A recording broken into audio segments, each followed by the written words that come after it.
Hey, what's up everybody? Morph here with some more Voidling bound today. As you saw in the video, this is a monstrously powerful build. It is another one of those one-shot boss killing builds, but this time I'm using it on a Gilick. So this is my one-shot Purple Rain Sustain Jiraiya Frog build. Enjoy. Here it is. Let's go to the splicing unit and show you guys how to make it. It's pretty easy. Get a Gilick. Put the genes, put STR on everything. STR here, STR there, STR here, and agility here because that's the only option. Other one is vitality.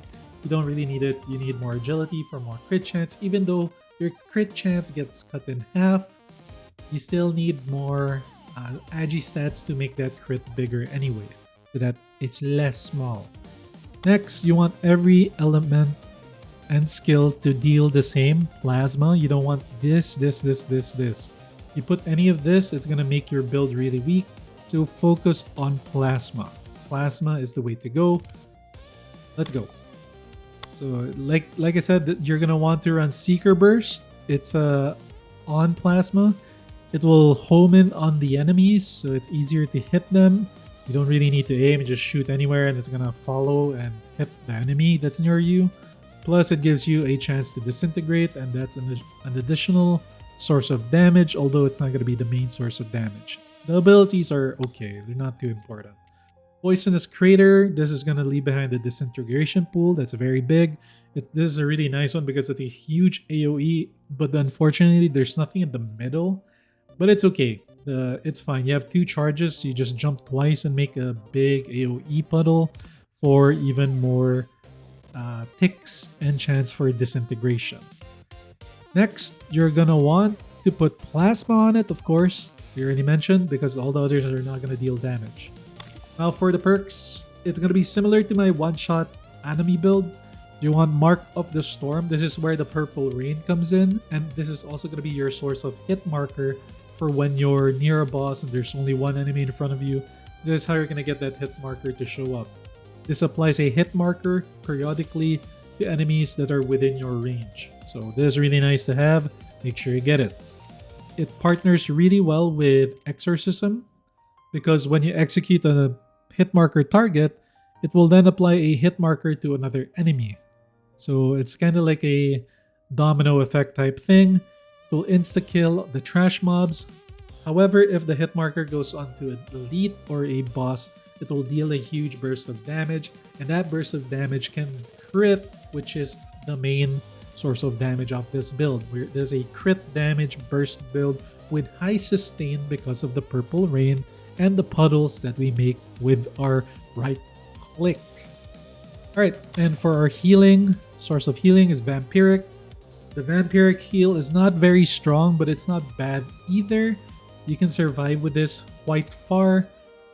You do need, however, to adjust the stats a little bit in order for the healing to be a little bit stronger than what it is without having to use a Catalyzer, which is what we're going to get into right now. So, if you take a look at our Gilick, our frog boy, he has 28 STR, 25 recuperation. That's where I got the breeding points. The reason why you want recuperation is because you want your reload speed to be fast, number one. Your cooldown, which is what you're going to be using a lot. Your defensive ability is so goated. You want as much cooldown as possible without having to put a catalyzer right here. 45% is good. Ultimate fill gauge is also decent. And the healing multiplier is also really good at 2.2. It's stronger than if you didn't have these 5 points. Trust me.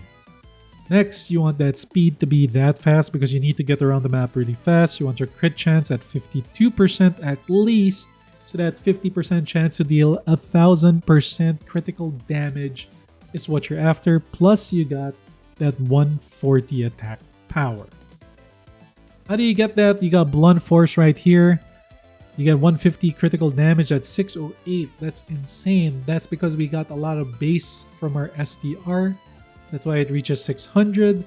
You have critical chance catalyzer to counteract the negative effects of this one, because if we remove this, it drops all the way down to 32% crit chance, which is not that good.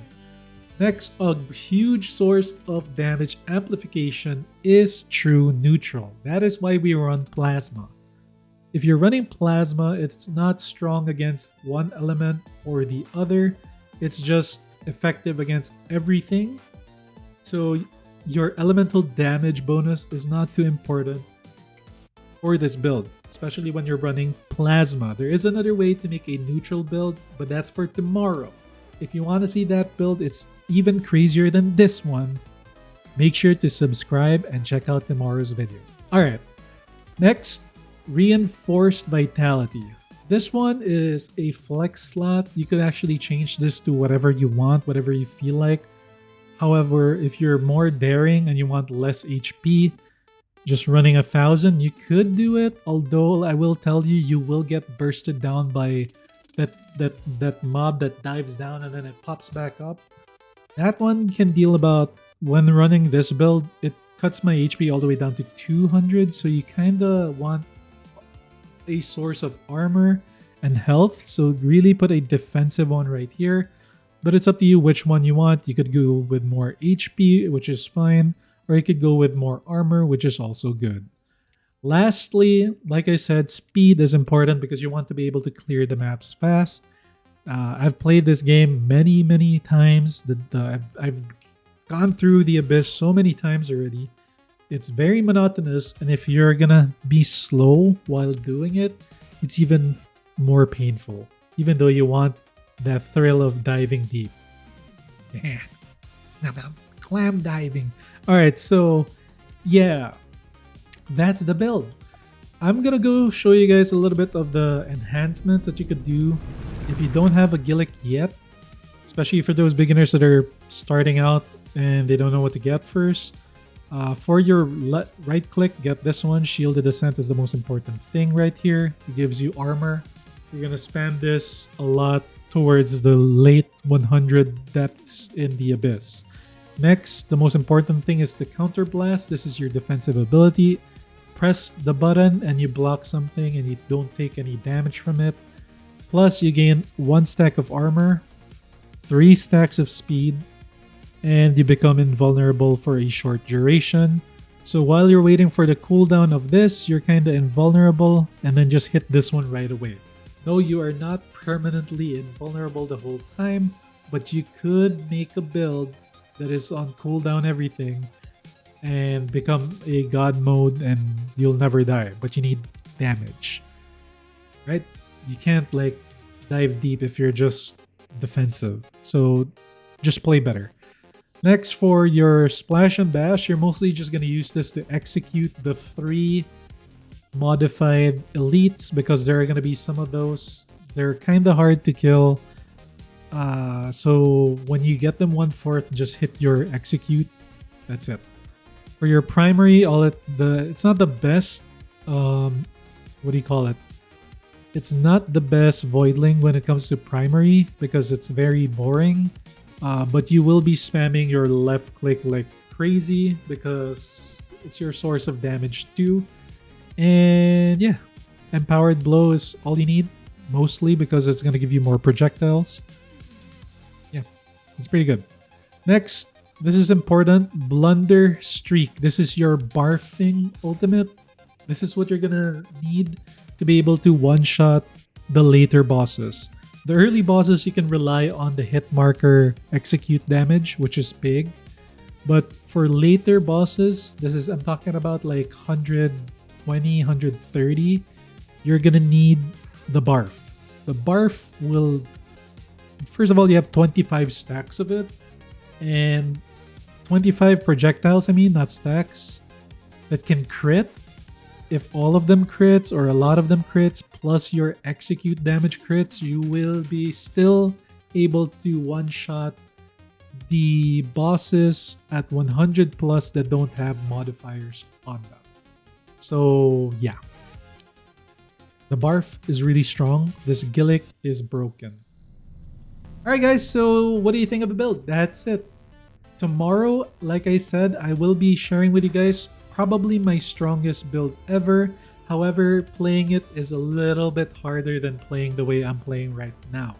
It is similar in playstyle, but a lot more risky, kinda, sorta. Not, it's kind of the same, but I feel like its potential is greater than this one. What do you think of this one though? Leave a like if you liked it, comment below, let me know what you think. Subscribe for more Voidling bound or just some more Morph content.